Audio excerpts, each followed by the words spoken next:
ಶುಲ್ಕ ಸೇರಿ ಒಟ್ಟು ಅಂದಾಜು ಆದಾಯ 108,13,75,148 ರೂಪಾಯಿಗಳು. ನಾವು 3 ಜನ ಸೇರಿ ಬಜೆಟ್ ಮೀಟಿಂಗನ್ನು ಮಂಡನೆ ಮಾಡಿದ್ದೀವಿ. ಬಜೆಟ್ ಅಂದಾಜು 108 ಕೋಟಿ ಮಾಡಿದ್ದೀವಿ. ಕಾಮಗಾರಿಗೆ ಅಂದರೆ 104 ಕೋಟಿ, ಉಳಿತಾಯವನ್ನು 35 ಕೋಟಿ ಆಗಿ ಮಾಡಿದ್ದೀವಿ. ನೀರಿನ ಸೌಲಭ್ಯ ಆಗ್ಬೋದು, ಒಳಚರಂಡಿ ವ್ಯವಸ್ಥೆ ಆಗ್ಬೋದು, ಸ್ಮಶಾನಗಳ ಅಭಿವೃದ್ಧಿ ಆಗ್ಬೋದು, ಕೆಲವೊಂದು ನಮ್ಮ UGD ಕೆಲಸಗಳು ನಡೀತಾ ಐತೆ, ಅದನ್ನು ಕಾರ್ಯಗತಗೊಳಿಸೋದಕ್ಕೆ ಏನು ಮಾಡಬೇಕು ಅಂಥ ಕೆಲಸ ಕಾರ್ಯಗಳನ್ನ ಆಗ್ಬೋದು. ಕಾವೇರಿ ನೀರನ್ನು ನಾವು ಯಾವ ರೀತಿ ತೊಗೊಬೇಕು ಆಲ್ರೆಡಿ ಒಂದು ಪ್ರಾಜೆಕ್ಟ್ನ ನಮ್ಮ ಅಧ್ಯಕ್ಷರು ಎಲ್ಲ ನಮ್ಮ ಸದಸ್ಯರು ಸಹ ಅದನ್ನು ನಾವು ಡಿಸ್ಕಸ್ ಮಾಡಿದ್ವಿ.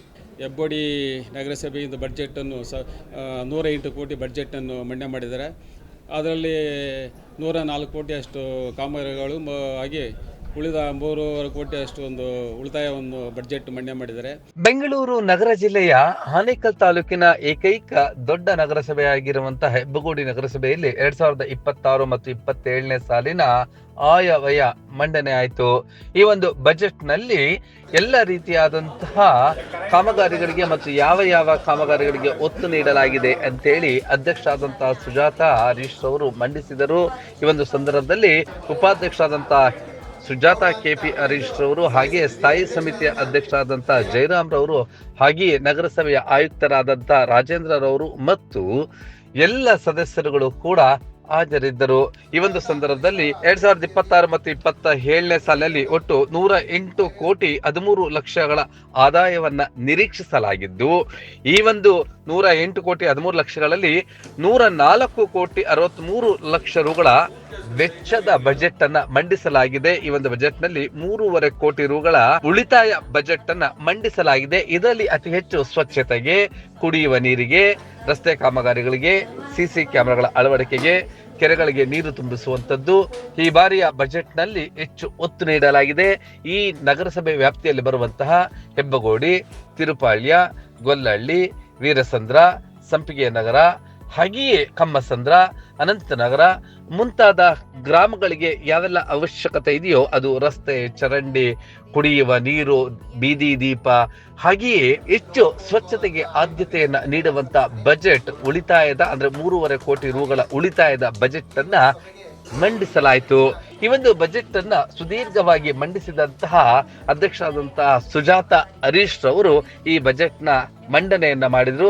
ಇದಕ್ಕೆ ಅನುಮೋದನೆಯನ್ನ ಉಪಾಧ್ಯಕ್ಷರು ನೀಡಿದ್ರು ಮತ್ತು ಆಯುಕ್ತರು ಕೂಡ ಇದಕ್ಕೆ ಧ್ವನಿಗೂಡಿಸಿದರು. ಇದೇ ಸಂದರ್ಭದಲ್ಲಿ ಸ್ಥಾಯಿ ಸಮಿತಿಯ ಅಧ್ಯಕ್ಷರಾದಂಥ ಜಯರಾಮ್ ರವರು ಹಾಗೆ ಇತರೆ ಎಲ್ಲ ಸದಸ್ಯರು ಕೂಡ ಅನುಮೋದಿಸಿದರು. ಹಾಗೂ ಈ ಬಜೆಟ್ಗೂ ಮೊದಲು ಒಂದಷ್ಟು ಸಭೆಗಳನ್ನ ನಡೆಸಿ ಈ ಒಂದು ಬಜೆಟ್ ಯಾವ ರೀತಿಯಾಗಿ ಮೂಡಿ ಬರಬೇಕು ಮತ್ತು ಯಾವುದಕ್ಕೆಲ್ಲ ಖರ್ಚು ಮಾಡಬೇಕು ಅಂತೇಳಿ ಇವರು ಅಂದಾಜಿಸಿದ್ದರು. ಆ ಪ್ರಕಾರವೇ ಆಗಿದೆ. ಇದಕ್ಕೆ ಹೊರತುಪಡಿಸಿ ಈ ಹೆಬ್ಬಗೋಡಿ ನಗರಸಭೆಗೆ ಸ್ವಂತ ಕಟ್ಟಡ ಇಲ್ಲ. ಈ ಬಾರಿ ಈಗಾಗಲೇ ಅದಕ್ಕೆ 4 ಕೋಟಿ ರುಗಳು ಮಂಜೂರಾಗಿದೆ. ಇನ್ನೂ 7 ಕೋಟಿ ರುಗಳು ಅದಕ್ಕೆ ರಾಜ್ಯ ಸರ್ಕಾರ ಒದಗಿಸಲಾಗಿದ್ದು 10 ರಿಂದ 11 ಕೋಟಿ ರುಗಳಲ್ಲಿ ಈಗಿರುವಂತಹ ಹೆಬ್ಬಗೋಡಿ ಪೊಲೀಸ್ ಠಾಣೆಯ ಮುಂಭಾಗದಲ್ಲಿ ಸುಮಾರು 6.5 ಗುಂಟೆ ಜಾಗದಲ್ಲಿ ಈ ಒಂದು ನಗರಸಭೆಯ ಕಚೇರಿಯನ್ನ ನಿರ್ಮಾಣ ಮಾಡಲಾಗುವುದು ಅಂತೇಳಿ ಆಯುಕ್ತರಾದಂತ ರಾಜೇಂದ್ರ ರವರು ವಿವರಿಸಿದರು. ಈ ಒಂದು ಬಜೆಟ್ ನ ಎಲ್ಲ ದೃಶ್ಯಗಳನ್ನು ನೋಡ್ತಾ ಯಾರೆಲ್ಲ ಏನೆಲ್ಲ ಮಾತನಾಡಿದ್ರು ಅದೆಲ್ಲವನ್ನು ಕೂಡ ನೋಡಿ ಬರೋಣ ಬನ್ನಿ. ಇಂದು ನಮ್ಮ ನಗರಸಭೆಯಲ್ಲಿ 26-27ನೇ ಸಾಲಿನ ಆಯವ್ಯಯವನ್ನು ಆಯೋಜನೆ ಮಾಡಿದ್ವಿ. ಈ ಸಭೆಗೆ ಉಪಾಧ್ಯಕ್ಷರು, ಸ್ಥಾಯಿ ಸಮಿತಿ ಅಧ್ಯಕ್ಷರು, ನಗರಸಭೆ ಸದಸ್ಯರು, ಪೌರಾಯುಕ್ತರು, ಸಿಬ್ಬಂದಿ ವರ್ಗದವರು, ಎಲ್ಲರೂ ಪತ್ರಿಕಾ ಮಾಧ್ಯಮದವರು, ದೂರದರ್ಶನ ಮಾಧ್ಯಮದವರು ಎಲ್ಲರೂ ಈ ಸಭೆಗೆ ಬಂದು ಯಶಸ್ವಿಯಾಗಿ ಪೂರ್ಣ ಆಯಿತು. ನಾವು ಈ ಸಲ ನಮ್ಮ ನಗರಸಭೆಯಲ್ಲಿ 108 ಕೋಟಿ ಬಜೆಟನ್ನು ಆಯೋಜನೆ ಮಾಡಿದ್ದೀವಿ. ಅದರಲ್ಲಿ ನಮಗೆ ವೆಚ್ಚ ಅಂತ 104 ಕೋಟಿ, ಉಳಿತಾಯ ಆಗಿರೋದು 3.5 ಕೋಟಿ ಉಳಿತಾಯ ಮಾಡಿದ್ದೀವಿ. ಇಲ್ಲಿ ನಮ್ಮ ಹೆಚ್ಚಿನ ಕಾಮಗಾರಿಗೆ ಕೆರೆ ಬಗ್ಗೆ ಸ್ವಲ್ಪ ಹೆಚ್ಚಿನ ಒತ್ತು ಕಾಮಗಾರಿ ಕೊಟ್ಟಿದ್ದೀವಿ. ಯಾಕಂದರೆ ಕೆರೆಯಲ್ಲಿ ತುಂಬ ನಮ್ಮ ಹೆಬ್ಬಗೋಡಿ ಕೆರೆ ಅಥವಾ ಸುತ್ತಮುತ್ತಲು ನಮ್ಮ ನಗರಸಭೆಯಲ್ಲಿ ಬರೋಂಥ ಕೆರೆಗಳು ನಿಮ್ಗೆ ಗೊತ್ತಿರ್ಬೋದು, ಎಷ್ಟು ನೀರಿಲ್ದಿರ ಈ ಸಲ ತುಂಬ ಅಧ್ವಾನವಾಗಿದೆ. ಅದಕ್ಕೆ ನೀರು ಕೆರೆಗೆ ಅಭಿವೃದ್ಧಿಗೆ, ಸ್ಮಶಾನ ಅಭಿವೃದ್ಧಿಗಳಿಗೆ ಮತ್ತು ಪಾರ್ಕ್ ಅಭಿವೃದ್ಧಿಗೆ ಮತ್ತು ಕುಡಿಯುವ ನೀರಿಗೆ ಹೆಚ್ಚಿನ ಆದ್ಯತೆಯನ್ನು ಕೊಟ್ಟಿದ್ದೀವಿ. ಈ ಸಲ ನಾವು ಕಾವೇರಿ ನೀರನ್ನ ಇನ್ನಷ್ಟು ತರಬೇಕು ಅಂತ ಓಡಾಡೋಕ್ಕೆ ಪ್ರಯತ್ನ ಬೀಳ್ತಾ ಇದ್ದೀವಿ. ಅದಕ್ಕೆ ಹೆಚ್ಚಿನ ಆದ್ಯತೆ ಕೊಟ್ಟಿದ್ದೀವಿ. ಮತ್ತು ಇದು ಶವ ಸಾಗಾಣಿಕೆಗೆ ಇಲ್ಲಿ ತುಂಬ ತೊಂದರೆ ಇತ್ತು, ಒಂದು ವಾಹನ ಇರಲಿಲ್ಲ. ಈ ರೀತಿ ಈ ಬಜೆಟಲ್ಲಿ ಅದನ್ನು ನಾವು ಹೊಸದಾಗಿ ಸೇರಿಸಿದ್ದೀವಿ.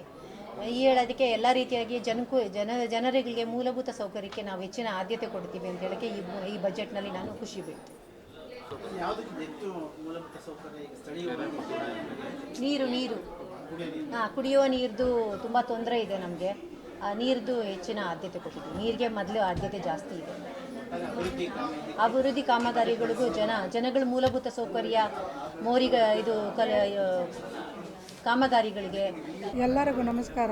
ಹೆಬ್ಬಗೋಡಿ ನಗರಸಭೆಯ 26-27ನೇ ಆಯವ್ಯಯ ಅಂದಾಜು ಇವತ್ತು ಹೆಬ್ಬಗೋಡಿ ನಗರಸಭೆಯಲ್ಲಿ ಬಜೆಟ್ ಮೀಟಿಂಗನ್ನು ಹಮ್ಮಿಕೊಳ್ಳಲಾಗಿದೆ. ಬಜೆಟ್ ನಮ್ಮ ನಗರಸಭೆ ಅಧ್ಯಕ್ಷರು ಸುಜಾತ ಹರೀಶ್ ಅವರು, ಉಪಾಧ್ಯಕ್ಷರಾಗಿ ನಾವು ಸುಜಾತ KP ರಾಜು ಅವರು, ಆಮೇಲೆ ಸ್ಥಾಯಿ ಸಮಿತಿಯಾಗಿ ಜೈರಾಮ್ ಅವರು, ನಾವು 3 ಜನ ಸೇರಿ ಬಜೆಟ್ ಮೀಟಿಂಗನ್ನು ಮಂಡನೆ ಮಾಡಿದ್ದೀವಿ. ಬಜೆಟ್ ಅಂದಾಜು 108 ಕೋಟಿ ಮಾಡಿದ್ದೀವಿ. ಕಾಮಗಾರಿಗೆ ಅಂದರೆ 104 ಕೋಟಿ, ಉಳಿತಾಯವನ್ನು 35 ಕೋಟಿ ಆಗಿ ಮಾಡಿದ್ದೀವಿ. ಇದು ನಗರಸಭೆಯಲ್ಲಿ ಕಾಮಗಾರಿ ವೆಚ್ಚ ಚರಂಡಿಗಳ ಅಂತ 17 ಕೋಟಿ ವೆಚ್ಚ ಮಾಡಿದ್ದೀವಿ. CC ಕ್ಯಾಮ್ರಾಗಳ ಅಳವಡಿಕೆಗಾಗಿ 1 ಕೋಟಿ ಅಭಿವೃದ್ಧಿ ಮಾಡಿದ್ದೀವಿ. ಆಮೇಲೆ ಇನ್ನು ಎಲ್ಲ ಕಾಮಗಾರಿಗಳು ಒಟ್ಟು ಸೇರಿ 37 ಕೋಟಿ 84 ಲಕ್ಷ ಕಾಮಗಾರಿಗಳಿಗಂತ ಇದು ಮಾಡಿದ್ದೀವಿ.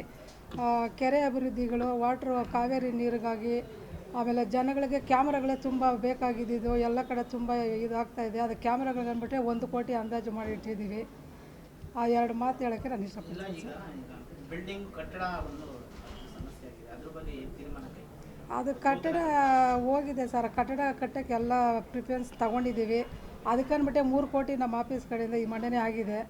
ಅದಾಗಿದ ತಕ್ಷಣ ಈ 3 ಮಂತ್ಸಲ್ಲಿ ನಾವು ಇದು ಮಾಡ್ಕೊತೀವಿ ಸರ್. ನಮ್ಮ ಹೆಬ್ಬಗೋಡ ನಗರಸಭೆಯಲ್ಲಿ ಶ್ರೀಮತಿ ಸುಜಾತ ಹರೀಶ್ ಅವರು, ನಗರಸಭೆ ಅಧ್ಯಕ್ಷರು, ಹೆಬ್ಬಗೋಡಿ ನಗರಸಭೆ 2026 ಮತ್ತು 27ನ ಬಡ್ಜೆಟನ್ನು ಮಂಡಿಸಿದ್ದಾರೆ.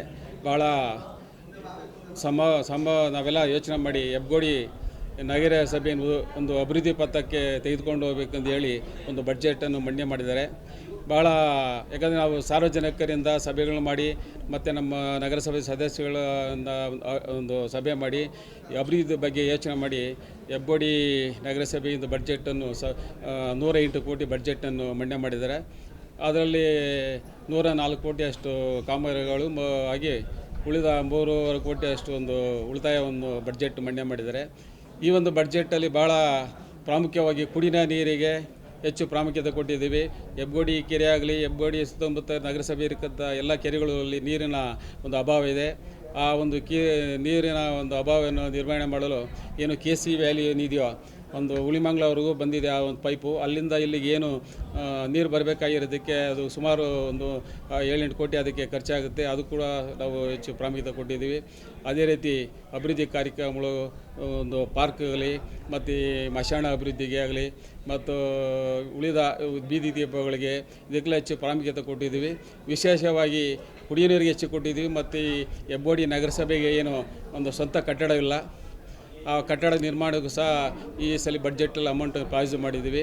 ಅದೇ ರೀತಿ ಒಂದು ಕುಡಿಯೋ ನೀರಿನ ಸಮಸ್ಯೆ ಇದೆ, ಅದಕ್ಕೆ ನೀರಿನ ಸರಿಯಾಗಿ ಪೂರೈಕೆ ಆಗ್ತಾಯಿಲ್ಲ. ಅದಕ್ಕೂ ಸುಮಾರು ಒಂದು ಹೊಸದಾಗಿ ಟ್ಯಾಕ್ಟರ್ಗಳನ್ನು ಕೊಂಡುಕೊಳ್ಳೋ 75 ಲಕ್ಷದಷ್ಟು ಅಮೌಂಟು ಪ್ರಾವಿಷನ್ ಮಾಡಿದ್ವಿ.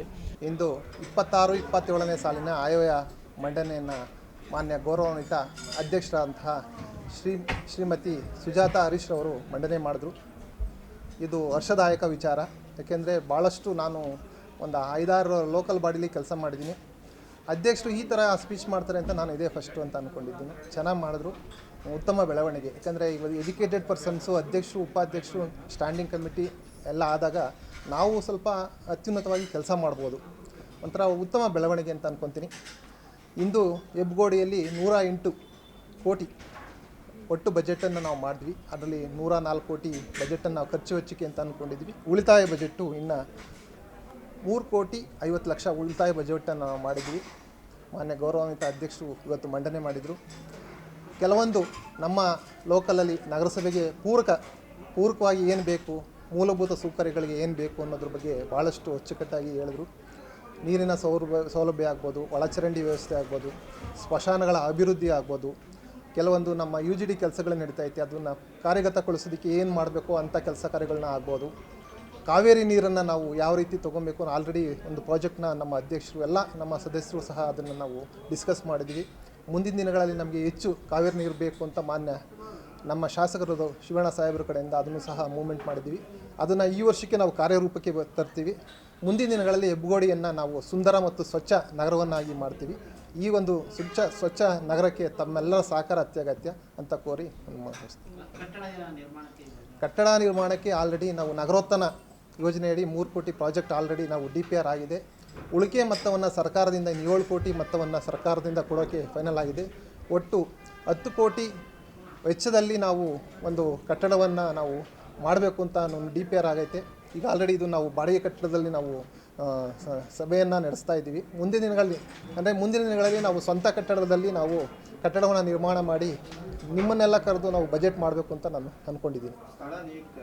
ಸ್ಥಳ ನಿಯುಕ್ತಿ ಆಲ್ರೆಡಿ ಒಂದು 6-6.5 ಗಂಟೆ ನಮ್ಮ ಪೊಲೀಸ್ ಸ್ಟೇಷನ್ ಮುಂಭಾಗ ನಮಗೆ ಜಾಗ ಅಲಾಟ್ಮೆಂಟ್ ಆಗೈತೆ. ಅದು DPR ಸಹ ಆಗೈತೆ. DPR ಎಲ್ಲ ಫೈನಲ್ ಆಗಿದೆ.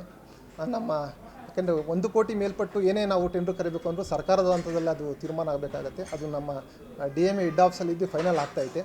ಸುಮಾರು ಇನ್ನೊಂದು 1 ವಾರ ಅಥವಾ 2 ವಾರದಲ್ಲಿ ಅದು DPR ಎಲ್ಲ ಫೈನಲ್ ಆಗಿ ಟೆಂಡರ್ ಪ್ರೋಸೆಸ್ ಮಾಡಿ ಇನ್ನೊಂದು 2 ತಿಂಗಳು ನಾವು ಟೆಂಡರ್ ಕರೆದು ವರ್ಕ್ ಆರ್ಡರ್ ಕೊಡ್ತೀವಿ. ಅಭಿವೃದ್ಧಿ ನಾನು ನೋಡಿದ ಮಟ್ಟಿಗೆ ಬೇರೆ ಮುನ್ಸಿಪಾಲ್ಟಿಗೆ ಹೋಲಿಸ್ಕೊಂಡ್ರೆ ಇಲ್ಲಿ ಹಣಕಾಸಿನ ವ್ಯವಸ್ಥೆ ಚೆನ್ನಾಗೈತೆ. ಅಂದರೆ ತೆರಿಗೆ ಮಟ್ಟದಲ್ಲಿ ತೆರಿಗೆಗಳೆಲ್ಲ ಇನ್ ಟೈಮ್ಗೆ ನಮ್ಮ ಇಲ್ಲಿ ಅಪಾರ್ಟ್ಮೆಂಟ್ಗಳೆಲ್ಲ ಜಾಸ್ತಿ ಆಗಿರೋದ್ರಿಂದ ಅವರೆಲ್ಲ ಇನ್ ಟೈಮ್ಗೆ ತೆರಿಗೆಗಳನ್ನ ಕಟ್ತಾರೆ. ತೆರಿಗೆ ಮೊತ್ತದಲ್ಲಿ ನಾವು ಏನು ಎಲ್ಲೆಲ್ಲಿ ಪೂರಕವಾಗಿ ಎಲ್ಲೆಲ್ಲಿ ಎಮರ್ಜೆನ್ಸಿ ಕೆಲಸಗಳಾಗಬೇಕೋ ನಾವು ಅದು ಮಾಡ್ತಾಯಿದ್ದೀವಿ. ಈಗ ಆಲ್ರೆಡಿ ನಾವು ಒಂದು 8ರಿಂದ 9 ಕೋಟಿ ನಾವು ಟೆಂಡರ್ಗಳನ್ನ ನಾವು ಪೂರಕವಾಗಿ ಎಲ್ಲೆಲ್ಲ ಎಮರ್ಜೆನ್ಸಿ ಕೆಲಸ ಆಗಬೇಕು ಅದನ್ನು ಟೆಂಡರ್ಗಳು ಸಹ ಕರೆದಿದ್ದೀವಿ. ಆ ಕೆಲಸಗಳಾದರೆ ಭಾಳಷ್ಟು ಡೆವಲಪ್ಮೆಂಟ್ ಆಗುತ್ತೆ ಅಂತ ಅಂದ್ಕೊಂಡಿದ್ದೀನಿ ನಾನು. ಥ್ಯಾಂಕ್ಸ್.